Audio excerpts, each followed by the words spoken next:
So in the previous class, we were started a new topic, that is Bayesian learning. In the case of Bayesian learning methods, what we have studied that the Bayesian learning methods are those methods which are depend on the probabilistic approach. That suppose you have given the some outputs, that first you need to create the probabilistic prediction on this, then you will make the hypothesis out of this.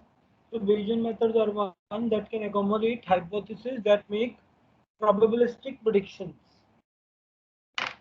For these probabilistic predictions, we will take the probabilistic approach for the Bayesian learning.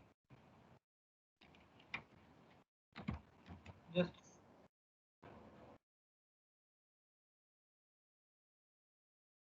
then we have studied some features of the Bayesian learning and the some some features of the Bayesian learning and the difficulties with the Bayesian learning. This we have done. Then we have also studied about the Bayes theorem. Bayes theorem is one that is this is already you have studied in your 12th. तो हम इसकी ज़्यादा detail में नहीं जाएंगे. अगर आपको revise करना है then I suggest that you must go to your 12th book.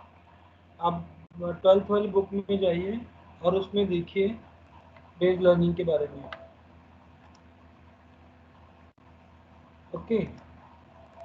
तो बेस थ्योरम के ऊपर हमने जिस तरह से इसे लिया था, we have considered the probability of the prior probability of the hypothesis as P of H. P of D is the prior probability of training data. P of H given D is posterior probability of H given D. P of D given H is the posterior probability of D given H. So Bayes theorem says that the probability of H given D can be computed by probability of D given H into P of H divided by the probability of D. The D indicates here the training data and the H is the hypothesis which you are considering.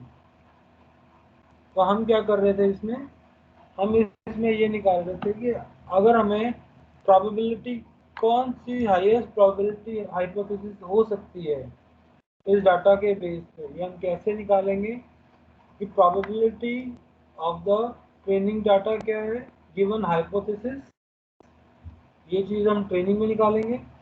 फिर probability of the hypothesis divided by the total probability of the training data. हम इसके ऊपर एक example भी किया था. In that we have used the probability of A is 4/7, probability of B is 3/7, and probability of B given A is 2/4. Then using Bayes theorem you can compute probability of A given B. और अगर आपको A given B दिया हुआ है तो आप probability of B given A निकाल सकते हैं using the Bayes theorem. This is we have done in the previous class. Next we were doing the maximum and posterior probability hypothesis. This is MAP hypothesis, or in short we know known as HMAP. That is the maximum and posterior hypothesis, HMAP.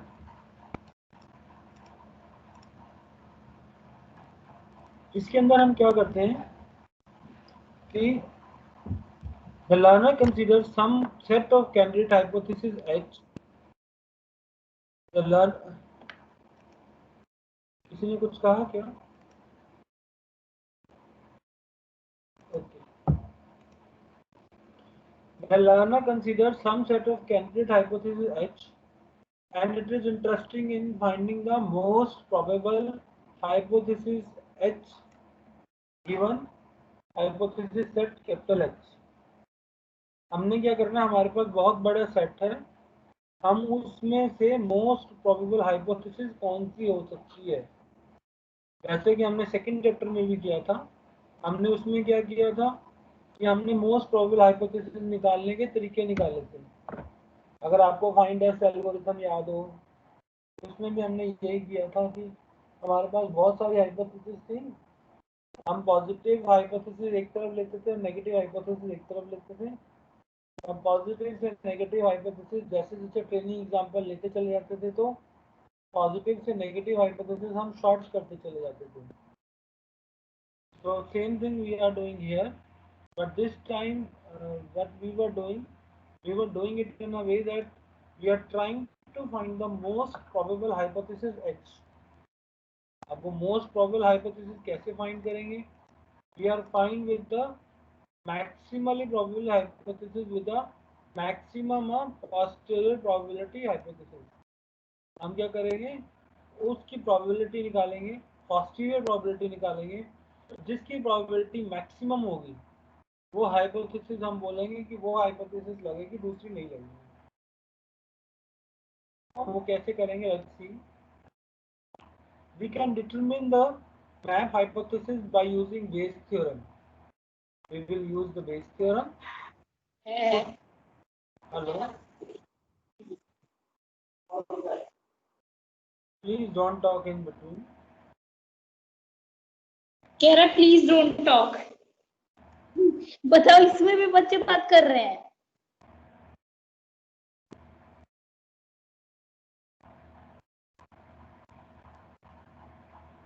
हाँ, बात कर रहे हैं, क्या हो गया? Miss पूजा यादव चली गई? बच्चे बात कर रहे हैं तभी आवाज आती है।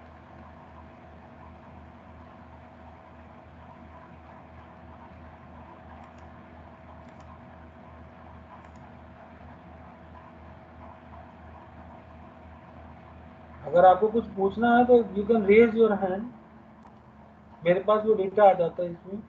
और अगर आपको कोई और प्रॉब्लम है तो आप अपनी आवाज़ बोल भी सकते हैं, ऐसा कुछ नहीं। बट वो डिस्टर्बेंस मत क्रिएट करिए।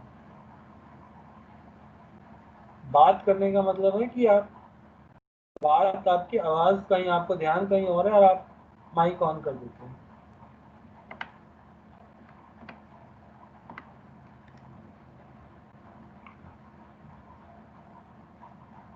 Okay,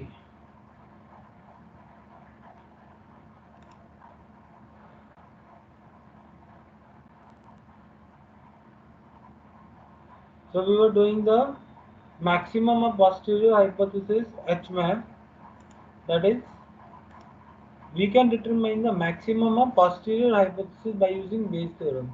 We will going to use the Bayes theorem to find the maximum posterior hypothesis. कैसे करेंगे? We will try to find the probability of H given D, probability of the hypothesis given training data, and we will trying to find the argmax. Argmax is the maximum value of the hypothesis from the hypothesis set capital H. So argmax is nothing but just a parameter which says that we will be find the maximum value of the given data. So in this case the given value is from probability H given D. So that is using the Bayes theorem we will find the argmax. The argmax is H given D as probability of D given H multiplied by probability of H over probability of D. This is nothing but Bayes theorem. हमने अभी किया था H given D is D given H into PH over PD.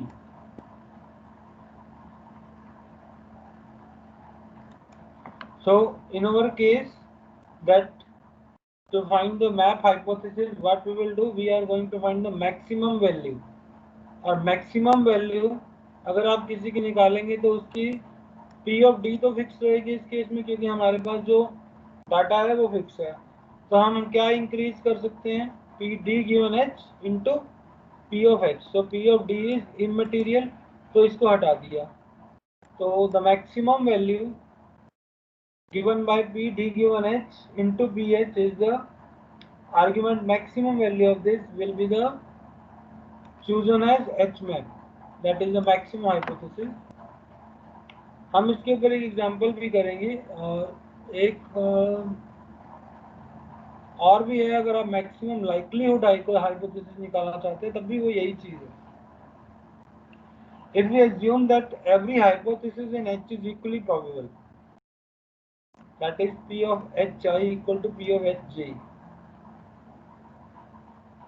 then we can consider only PD given H to find the most probable hypothesis. That is the maximum likelihood hypothesis. That is, अगर हमारे पास सारी hypothesis की probability equally likely हो जाए, सभी hypothesis एक जैसी हो जाए, then P of D given H is often called the likelihood. तो फॉर्मूला सेम है जो हमने यहाँ यूज किया, बट फॉर्मूला क्या है? P D given H into P H. Now all the P H R equal, so they are not contributing in the maximum value. They all are same, so they are eliminating in this. In the case of maximum likelihood, we will only use P D given H. P of H is not used. That is maximum likelihood hypothesis. हमने जब neural network किया था तब हमने maximum likelihood use किया था, अगर आपको याद हो तो. थोड़ा सा आपको अगर उसमें अगर लेक्चर में देखने का टाइम मिले, then you must see that we have used that argument max of the H given H, that is the hypothesis. From the hypothesis at H, we need to find the probability D given H, that is the maximum likelihood. Let's say we will do an example over H map, that is the maximum and posterior hypothesis. This is an example that whether a patient have cancer or not.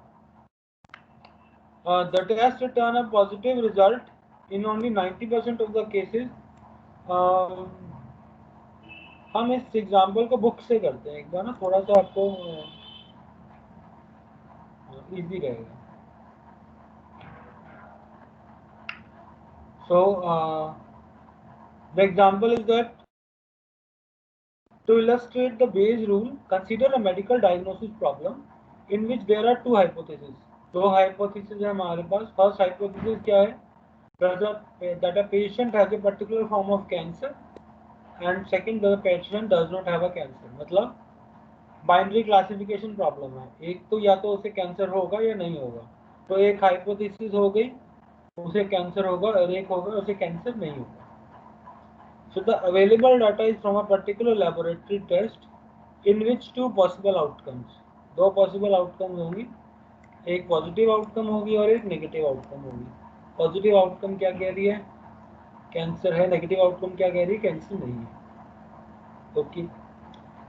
अब इसका test है. अब test के ऊपर हम ये नहीं कह सकते कि एग्जैक्टली ये यही है. क्या मतलब क्या है इसका? We have prior knowledge that the entire population of people, only 0.008 have this disease. आपके पास किसी डिसीज के होने का, या मतलब उस पर्टिकुलर पॉपुलेशन में किसी डिसीज के होने की प्रोबेबिलिटी जो है 0.008 है. 0.008 अगर वो डिसीज डिटेक्ट होती है तो वो पर्टिकुलर टाइप का कैंसर होता है, और अगर वो डिसीज डिटेक्ट होती है तो वो कैंसर नहीं होता है. अब ये डिसीज डिटेक्ट हुई और वो कैंसर है, ये निकालना है. अगर आप मेरा मतलब समझ रहे हैं, सपोज कोविड-19 का एग्जांपल ले लेते हैं. ये suppose you have a certain people in Delhi, you are serving them, और उसमें से आपको ये पता लगता है कि हाँ सॉरी, अगर आप उनका कुछ सैंपल लेते हैं, पर्टिकुलर सैंपल लेते हैं, उस सैंपल में अगर आपको ये मिलता है कि उसे खांसी है, खांसी के साथ ये भी मिलता है कि उसका गला सूख रहा है, उसके साथ ये भी मिलता है कि हाँ उसके चेस्ट में भी कुछ प्रॉब्लम आ रही है, ठीक है, या उसका वो सांस लेने में तकलीफ हो रही है, तो ये कोविड-19 हो सकता है. इट इज नॉट श्योर, हो सकता है. So it is again a probabilistic term. Same is going here.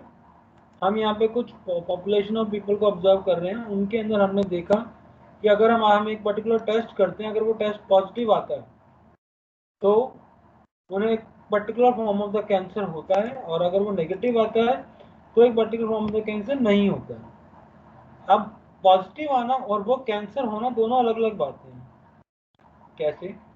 क्योंकि उस पॉपुलेशन के अंदर 0.008 have this disease.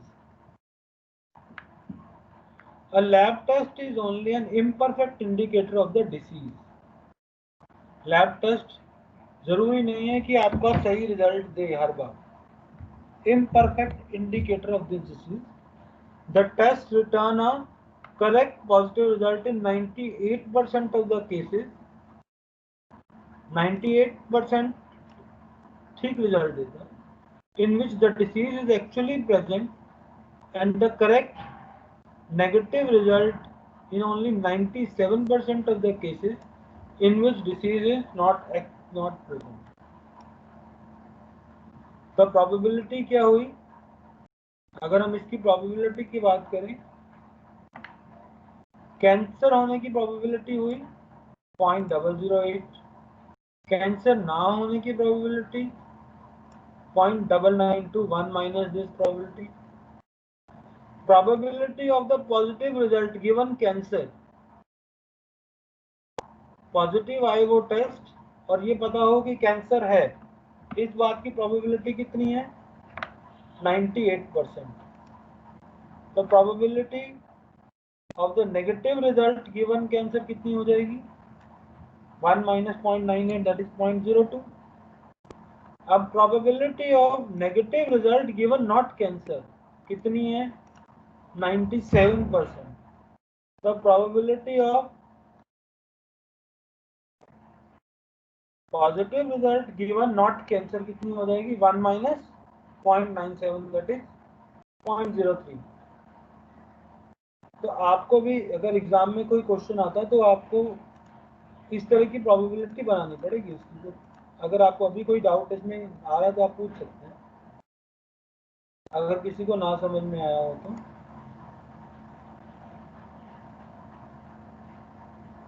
पूजा यादव आ गई वापस, कुछ पूछना चाहती हैं? आप पूछिए.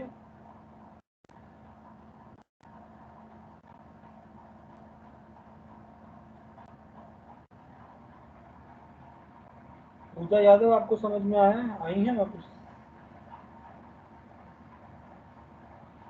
ये तो बताओ, मैं छोड़ के चली गई. बताओ, क्लास बीच में थोड़ी गुस्सा मानी.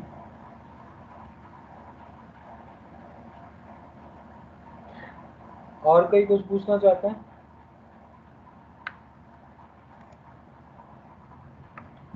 Late us do it once again. हमारे पास टोटल पॉपुलेशन का 0.008% वो लोग हैं जिनको ये कैंसर, जिनको ये डिसीज हो सकती है. तो कैंसर होने की प्रोबेबिलिटी कितनी हो गई? 0.008. ना होने की कितनी हो गई? 1 minus 0.992. 1 minus 0.008, that is 0.992. Probability of positive result, जो टेस्ट किया पॉजिटिव टेस्ट, और पॉजिटिव टेस्ट का आना और उस कैंसर का होना, इस बात की कितनी प्रोबेबिलिटी है? 98%. तो इसका मतलब है कि रिजल्ट का नेगेटिव आना और कैंसर का होना, तो इस बात की क्या प्रोबेबिलिटी होगी? 1 minus 98%, that is 0.02. Probability of negative result और कैंसर का ना होना, इस बात की क्या प्रोबेबिलिटी है? 97% केसेस में ऐसा होता है. तो प्रोबेबिलिटी कि पॉजिटिव आ जाए पर कैंसर ना हो, तो इस बात की क्या प्रोबेबिलिटी होगी? 0.03, दैट इज 1 minus 0.97. अब ये प्रोबेबिलिटी आपको मिल गई. Now suppose we now observe a new patient for whom the lab test returns a positive result. अब एक आपने केस लिया, उस केस में आपने ये चेक करना है कि उसका रिजल्ट पॉजिटिव आया, तो क्या प्रोबेबिलिटी है कि वो उसे कैंसर है या नहीं. Should we diagnose the patient as having cancer और नॉट. आपने लैब टेस्ट लिया, उसका टेस्ट लेने के बाद वो पॉजिटिव रिजल्ट दे रहा है, तो क्या उसे उस पर्टिकुलर टाइप का कैंसर होगा इस केस में हम maximum of posterior hypothesis use करेंगे। मैप हाइपोथेसिस कैसे यूज करेंगे? मैप हाइपोथेसिस क्या करती है? We will trying to find probability d given h into ph, and we will try to find the argument maximum of that hypothesis.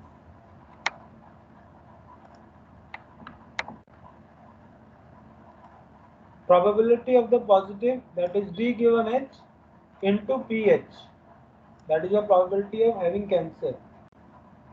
एक hypothesis, first hypothesis having cancer, so probability of d given h, that is the probability of your test data divided by the h, that is the hypothesis, d given h into p of h. कितना आ गया? That is 0.98 into 0.02, that would come out to be 0.078. Similarly, probability of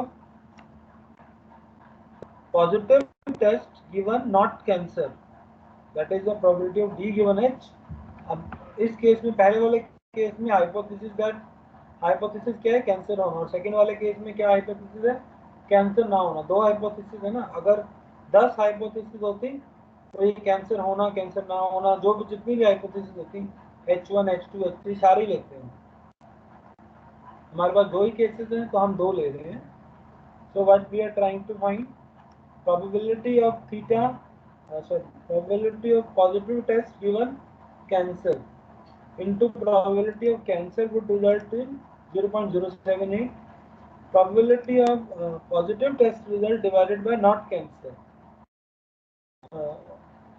given not cancer into probability of not cancer would result in 0.0298. अब हमारी H map क्या आ गई इस case में? Maximum probability किसकी आ रही है? 0.0298। दूसरे की प्रोबेबिलिटी क्या है? 0.078। दोनों में से मैक्सिमम क्या हो गया? Probability of not cancer. तो अगर हम किसी का टेस्ट रिजल्ट इस लैब में पॉजिटिव आता तो उसे कैंसर नहीं होगा, ये मैप थ्योरम कह रही है। Still it is a probabilistic approach, you cannot sure but you can be a little bit sure about it कि इस टेस्ट, इस लैब टेस्ट के रिजल्ट उतने एक्यूरेट नहीं है।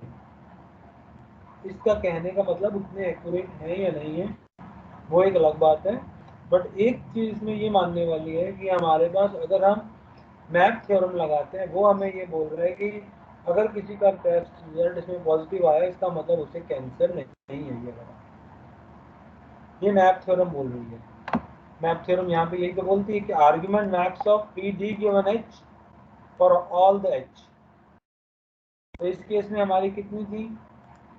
दो हाइपोथेसिस थी। तो D given H into P H हमने निकाला फर्स्ट केस में, और D given H D given H one into P H one निकाला फर्स्ट केस में, and probability of D given H two into P H two निकाला second case में। एक case में हमारी वैल्यू आई 0.078 और एक केस में 0.0298। तो हमारी मैक्सिमम वैल्यू होगी 0.0298।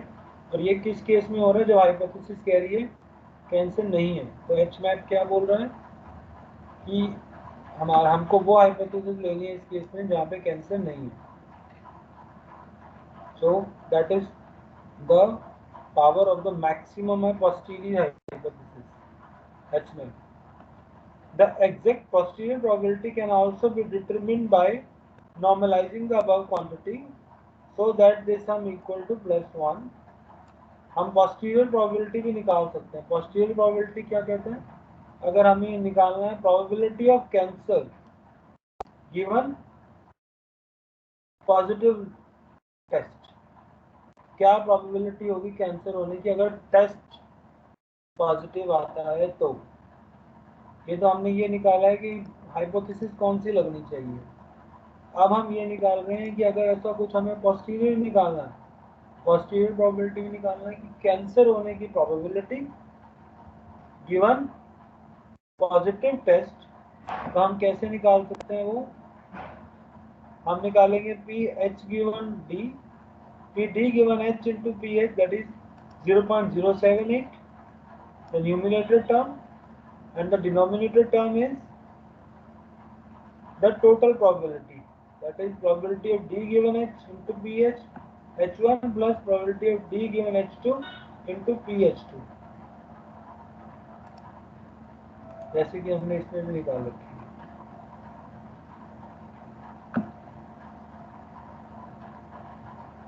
तो पॉजिटिव प्रोबेबिलिटी इस केस में कितनी आएगी? प्रोबेबिलिटी कैंसर होने की अगर पॉजिटिव टेस्ट निकलता है वो आती है 0.21 एज पर दिस फॉर्मूला, जो कि हमने ये वैल्यूज अभी ली थी, वो वहाँ हम बुक में पढ़ रहे थे।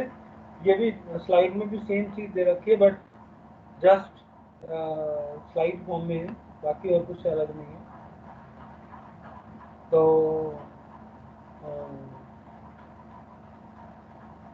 probability of cancer if the test is positive is 0.21 and probability of not cancer if the test is positive is 0.79. तो मैक्सिमम प्रोबेबिलिटी अगर आप देखो तो पॉजिटिव टेस्ट आने पे यही आ रही थी हमारी, कि हमारी मैप हाइपोथेसिस बोल रही थी कि इट्स नॉट अ कैंसर। जब वो ये बोल रही थी it's not a cancer, it means वो इस चीज़ को रिप्रेजेंट कर रहा था कि probability of not a cancer given the test is positive is 0.71 0.79। तो ये हायर है कैंसर होना और टेस्ट पॉजिटिव आने पर।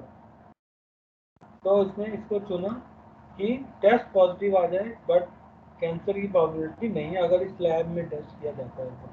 This is just an example. So these are some of the basic formula for probability product rule, that is PA by PA into B is PA by B into PB or PBA by A into PA। ये सब आप 12th में कर चुके हैं। Sum rule is PA or B is, that is the deduction of the two events A and B is PA plus PB minus PA and B। Theorem of total probability, these are just for the revision, क्योंकि अगर आप कुछ numerical करेंगे तो उसमें आपको इन चीज़ों की जरूरत पड़ेगी।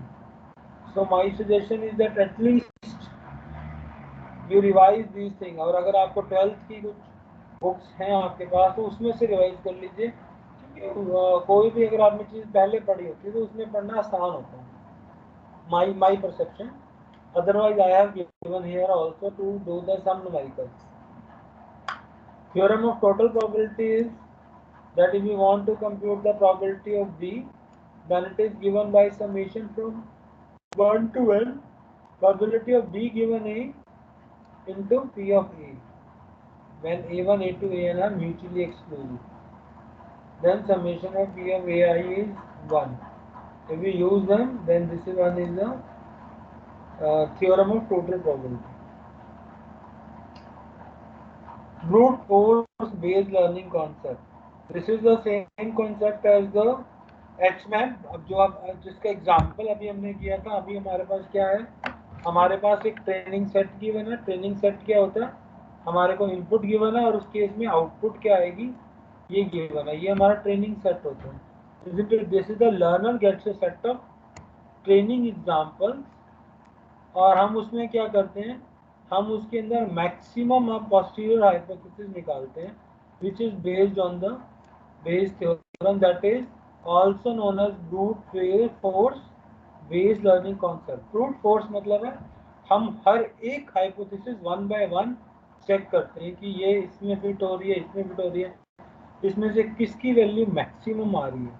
हम हर किसी केस में probability H given D into P H निकाल रहे हैं, जैसे कि मैंने एग्जाम्पल में किया कि positive sample divided by cancer into probability of cancer निकाल रहे हैं हर केस में, that is positive sample given cancer into cancer, और फर्स्ट हाइपोथेसिस फिर सेकेंड हाइपोथेसिस, एन हाइपोथेसिस है तो सभी की सभी हाइपोथेसिस टेस्ट करेंगे और जो मैक्सिमम वैल्यू देगा हम उसको सेलेक्ट कर लेंगे based on the Bayes theorem. This is known as brute force based learning concept.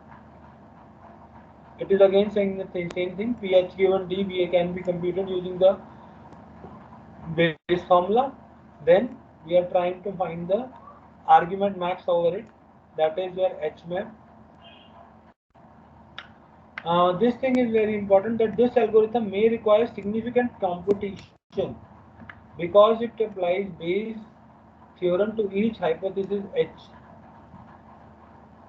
to calculate PH given D. इसके अंदर कंप्यूटेशन बहुत करनी पड़ती है क्योंकि ये बेस थ्योरम का यूज करता है हर हाइपोथेसिस में पीएच गिवन डी निकालने के लिए। हमें निकालनी पड़ती है पीएच गिवन डी, तभी हम इसका यूज कर पाते हैं। तो for this reason it is impractical for large hypothesis spaces.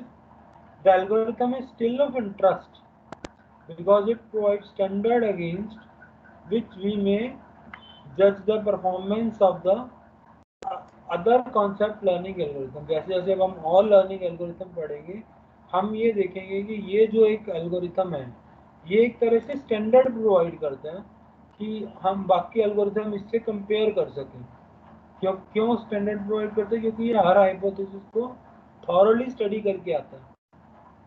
तो ये ब्रूट फोर्स, इसका नाम ब्रूट फोर्स, इसका मतलब यही है कि एक एक चीज को अच्छे से कंपेयर करके आएगा, बट ऑब्वियसली टाइम लेगा। मतलब मान लो आपने कोई एल्गोरिथम और बनाया जो फटाफट बता देता है कि हाँ इसको कैंसर है या नहीं है, ये हाइपोथेसिस करेक्ट है या नहीं है, H1 इज ओके और H2 इज ओके। आप मैप नहीं यूज करते हैं, बट अगर आप मैप यूज करते हैं तो जो रिजल्ट, जो एक्यूरेसी मैप दे रहा है वो हाईएस्ट एक्यूरेसी है as compare to any other algorithm you made. That's why this is known as brute force or the standard. So I'm not going into detail once again in it. Again the same thing. If you need something then you must study of this. ये भी वही कह रहा है, but just in a graphical way. So I suggest that you must read the book once. Still, if you have any doubt, you must ask. Map hypothesis. Maximum likelihood and the least square error hypothesis. ये उन students के लिए जो इस topic में बहुत advance में पढ़ना चाहते हैं। अभी ये चीज़ आपके उसमें नहीं है, बट अभी हमने न्यूरल नेटवर्क जब स्टडी किया था तो हमने लीस्ट स्क्वायर हाइपोथेसिस और मैक्सिमम लाइक्लीहुड भी बनाया था। मैक्सिमम लाइक्लीहुड में क्या होता है, अभी हमने देखा था, अगर सारी हाइपोथेसिस की प्रोबेबिलिटी इक्वली लाइकली हो जाए, then in that case we will use the maximum likelihood hypothesis. So in that case probability of maximum likelihood hypothesis is PH given D, and we will try to find the H max out of argument max out of those hypotheses.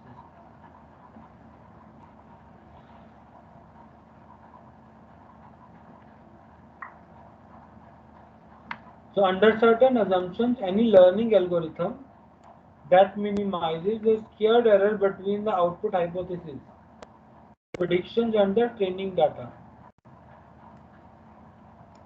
will output a maximum likelihood hypothesis. ये भी हमने पीछे case में किया था जब हमने जब हमने क्या बोलते हैं स्टडी किया था, पिछला टॉपिक रिग्रेशन, लीनियर रिग्रेशन के केस में हमने ये यूज किया था। उसमें हमने क्या किया था, स्क्वेयर्ड एरर यूज किया था between output hypothesis prediction, hypothesis के आउटपुट में theta naught plus theta 1x plus theta 2x, ये जो आउटपुट आएगी वो हाइपोथेसिस की प्रेडिक्शन होगी, और ट्रेनिंग डाटा जो आउटपुट देगा दैट इज t, तो x theta x minus t whole square and it's summation, that is the sum of squared error. हमने वो यूज किया था वो मिनिमाइजेशन के लिए, that is also maximum likelihood hypothesis. तो जैसे जैसे ये चीज़ें आएंगी आगे हम इनको यूज़ करेंगे तो ऑटोमेटिकली आपको ये चीज़ समझ में आती चली जाएगी। So this that is why the maximum likelihood and least square hypothesis are not so much given in this topic, so that we should not waste our time. This is very simple to do.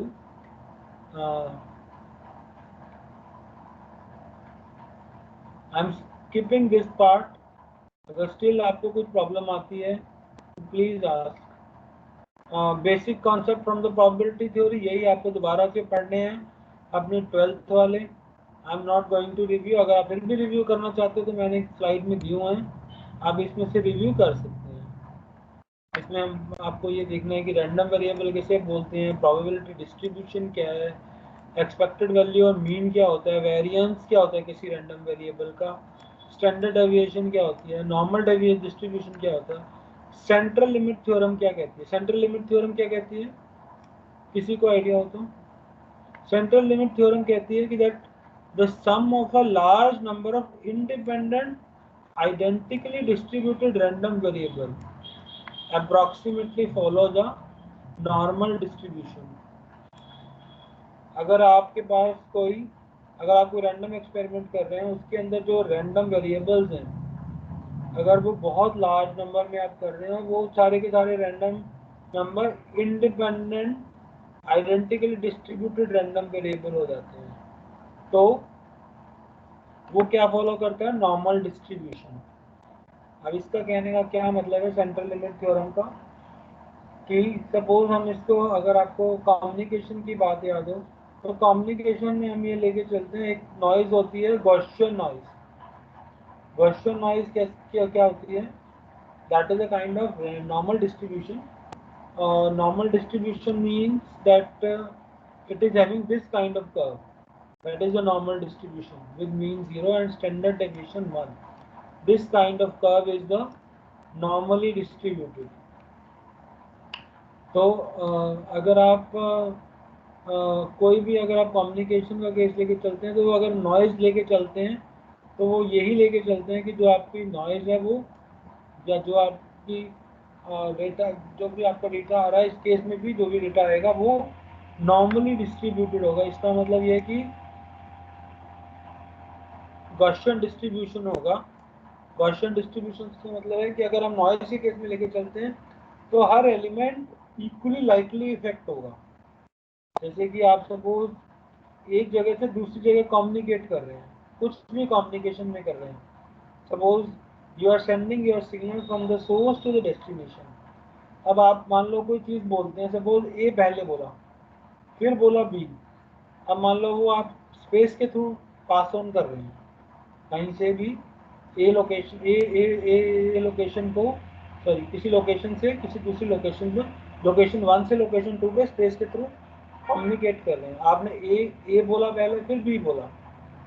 तो अब ऐसा नहीं होना चाहिए कि ए जो है उसको कुछ और डेटा मिला तो वो पहले, वो बाद में पहुंचा, बी जो बाद में बोला गया था वो पहले पहुंचा। तो हम क्या मानते हैं कि वो गॉसियन डिस्ट्रीब्यूटेड है। गॉसियन डिस्ट्रीब्यूटेड मतलब सारे के सारे एलिमेंट इक्वली लाइकली डिपेंड होते हैं। इसका अगर हम फोरियर ट्रांसफॉर्म निकालें नॉर्मल डिस्ट्रीब्यूशन का और या गॉसियन डिस्ट्रीब्यूशन का, तो आप देखेंगे कि इसका फोरियर ट्रांसफॉर्म है वो एक स्ट्रेट लाइन आती है with in the particular range, वो एक पर्टिकुलर स्ट्रेट लाइन आती है। तो फ्रीक्वेंसी डोमेन में वो, इसका कहने का मतलब है कि वो सारे के सारे कंपोनेंट इक्वल अमाउंट से अफेक्ट होते हैं। तो ऐसा नहीं है कि अगर आपने ए बोला पहले तो बी पहले पहुंच जाएगा। अगर एक ही रास्ते से जा रहे हैं, सेम रूट से जा रहे हैं, स्पेस से जा रहे हैं, तो ऐसा होना चाहिए ए पहले बोला है तो ए ही पहले पहुंचे। जितना ए मुड़ा है, जितना ए में ट्विस्ट आया, जितना ए में नॉइज आई है, उतनी ही बी में नॉइज आई। ऐसा नहीं होना चाहिए कि ए को तो उसने ज़्यादा नॉइज दे दी, बी को कम नॉइज दे दी। स्टैंडर्ड को हम यही मानते हैं। नॉर्मल डिस्ट्रीब्यूशन का मतलब ये है। Normal distribution or the Gaussian distribution is a bell-shaped distribution defined by the probability density function. That is, probability density is given as 1 over 2 pi sigma square. That is 1 over square root of 1 over 2 pi sigma square. Exponentiation of minus 1 over 2 x minus mu whole, x minus mu by sigma whole square. अब यहाँ पे mu क्या है, mean है, और standard deviation क्या है, that is sigma square is 1। तो मीन 0, अगर हम इसकी बात करें सिर्फ कर्व की, तो मीन 0 है। अगर मीन 0 नहीं है तो हम इसमें मीन की वैल्यू इंसर्ट करेंगे। तो this is that how the probability density function is used in the normal distribution. ये भी आप लोगों ने अपने 12th में थोड़ा बहुत पढ़ा होगा। नहीं भी पढ़ा है तो प्लीज़ आप इसको एक बार रिवाइज जरूर कर लीजिए. आई am not going too much detail of it. So that is all the mathematical part. Still, if the time permits or if there is some numerical comes, then we will do some numerical over it. So with this, I end the maximum likelihood and the least square hypothesis. And next time we will start the base optimal classifier. So if you have any doubt till yet, then I will share this PPT also. And this is the chapter 6 of book. Then I must suggest that you must read this chapter. Everything is given in this chapter, and according to this I have made that PPT. So either you go with that PPT or you go with the book. If you go with the book, then you will learn more things. Then I must see that you must study up till base optimal classifier the when you coming in the next class. So if you have any doubts or anything, you can ask. Pooja madam आ गई है वापस? Yes. हाँ जी Pooja Yes, sir. Madam. हाँ बताइए क्या कह Yes, रहे थे? sir. बोलिए. तो एक्चुअली ये म्यूट ही नहीं हो रहा था, तो फिर मैं म्यूट करने की कोशिश कर रही थी और फिर मैं कहती भी है तो म्यूट यही नहीं कह हो रहा रहा था है. कि आपको कि आप अपना माइक म्यूट कर दीजिए. आवाज आ रही है. बातें क्यों कर रहे हैं? किसी और से बातें कर रहे हैं? नो सर, एक्चुअली ये म्यूट नहीं हो रहा था, तो मैं वही बोल रही थी ये म्यूट नहीं हो रहा है. दूसरा ये प्लग लेती हूँ मैं ताकि ये म्यूट हो जाए. चलिए ठीक है, कोई बात नहीं. कोई डाउट है आपको अभी तक? No sir, no doubt. समझ में आ रहा है? Yes sir. लाइक थोड़ा डाउट, लाइक अभी एक बार पढ़ना पड़ेगा, फिर उसके बाद पता चल जाएगा कि समझ हाँ आ रहा है एक्चुअली कि. आपको थोड़ा सा इसमें आपको थोड़ा सा टाइम देना पड़ेगा, डिवोट करना पड़ेगा. ये सब्जेक्ट ऐसा है कि थोड़ा डिफिकल्ट है और फर्स्ट टाइम इंट्रोड्यूस हुआ है, तो इसका आपको कुछ बेस भी नहीं मिलेगा. यस क्योंकि सर. यस. फाइनल ईयर में जो चल रहा था उससे आपका काफ़ी अलग है, काफ़ी कुछ अलग है. तो यस सर. आपको इसमें करना पड़ेगा. यस सर, थोड़ा कॉम्प्लेक्स है अभी. थोड़ा टाइम लगेगा लेकिन हो जाएगा. हो जाएगा. तो ठीक है, मैंने अटेंडेंस डाउनलोड कर ली है. If you want to leave you can leave.